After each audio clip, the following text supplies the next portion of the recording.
होगी। अस्सलाम वालेकुम जी। हमारा जो आज का टॉपिक है वो क्वाड्रेटिक फार्मूले के साथ जो क्वेश्चन है यानी review exercise class 10 chapter number 1 important question है। क्वाड्रेटिक फार्मूले में से क्वेश्चन आता है, शॉर्ट क्वेश्चन में भी आ सकता है और लॉन्ग क्वेश्चन में। बेसिक हम फार्मूले के बारे में जानेंगे, ठीक है। तो इस तरह का आपको क्वेश्चन दिया होगा तो इक्वल जीरो, इसका मतलब ये हमारे पास compare with A X square plus B X plus C is equal to zero. ये हमारे पास स्टैंडर्ड इक्वेशन है, यानी राइट साइड पे जो जीरो हो, पता ना, और एक्स स्क्वायर हो पहली और दूसरी एक्स और तीसरी कांस्टेंट, तो ये हमारे पास क्या होती है, स्टैंडर्ड इक्वेशन होनी चाहिए। फिर हम क्वाड्रेटिक फार्मूला लगा सकते हैं, अदरवाइज इस पे क्वाड्रेटिक फार्मूला नहीं लगा सकते। तो ये स्टैंडर्ड इक्वेशन है। तो मैंने पहले क्या लिखा, compare with A X square plus B X plus C, ये क्या है, स्टैंडर्ड इक्वेशन। तो खैर ए की जगह जो एक्स स्क्वायर के साथ जो होगा, तो एक्स स्क्वायर के साथ कुछ नहीं है तो इसका मतलब इसके साथ क्या है, वन।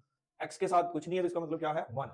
तो माइनस वन, सी की जगह क्या रखना आपने, माइनस वन इक्वल जीरो। तो ये हमने ए बी और सी की वैल्यू निकाल ली। अब फॉर्मूला लगाएंगे हम, X equal minus B plus minus under root B square minus four A C over two ए।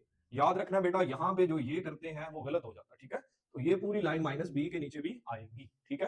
अब वैल्यू को कैसे पुट करना है आपने, पुटिंग वैल्यूज, ठीक है। पुटिंग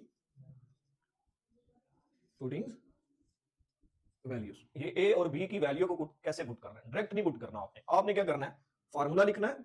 जहां जहां पे यानी माइनस बी है तो बी की जगह खाली छोड़ दो, ठीक है। ए की जगह खाली छोड़ दो और सी की जगह यानी खाली ब्रैकेट लगा दें आप। ये माइनस है, बी की जगह ब्रैकेट छोड़ दो बेटा, प्लस माइनस अंडर रूट लगाओ, फिर बी की जगह खाली छोड़ दो स्क्वायर माइनस फोर, ए की जगह ब्रैकेट खाली लगा दो और सी की जगह भी खाली ब्रैकेट लगा दो। नीचे टू ए है तो टू खाली ब्रैकेट। तो कभी भी आपकी जो माइनस प्लस की है वो गलती नहीं होगी। अब क्या है, बी की जगह आपने क्या पुट करना है, वन। बी की जगह क्या पुट करना है, वन। ए की जगह आपने क्या पुट करना है, वन। सी की जगह आपने क्या पुट करना है, माइनस। और नीचे फिर ए आ गया तो ए की जगह आपने क्या पुट करना है, वन। ठीक हो गया। अब इस स्टेप में आपने क्या सॉल्व करना है, इक्वल गौर से देखिएगा, इस ब्रैकेट को हल करना है आपने। यहां पे अगर माइनस होगा तो माइनस माइनस क्या हो जाएगा, प्लस।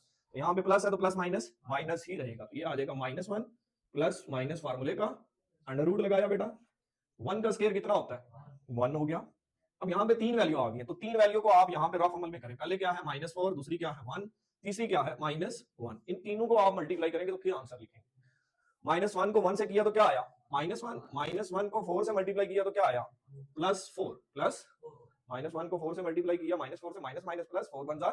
तो यहाँ पे बेटा क्या आएगा, प्लस फोर, टू वन जार टू, ठीक है। इक्वल आपने यहाँ पे लगाना, ठीक है। फोर प्लस वन कितना होता है, तो ये हमारे पास आंसर आ गया 5/2, ठीक हो गया। ये हमारा आंसर आ गया एक्स, ठीक है। अब इसको आप सोल्यूशन सेट में कैसे लिख सकते हैं, सोल्यूशन सेट में एक दफा प्लस में लिख ले और एक दफा माइनस में, यानी minus one plus under root five over two minus one minus under root five over two. ये हमारा क्वेश्चन कंप्लीट हो गया। इसी तरह आप अगर करेंगे तो आपकी जो माइनस प्लस की गलती होती है वो कभी भी नहीं होगी, ठीक है। ये समझ आ गई, ओके करें इसको।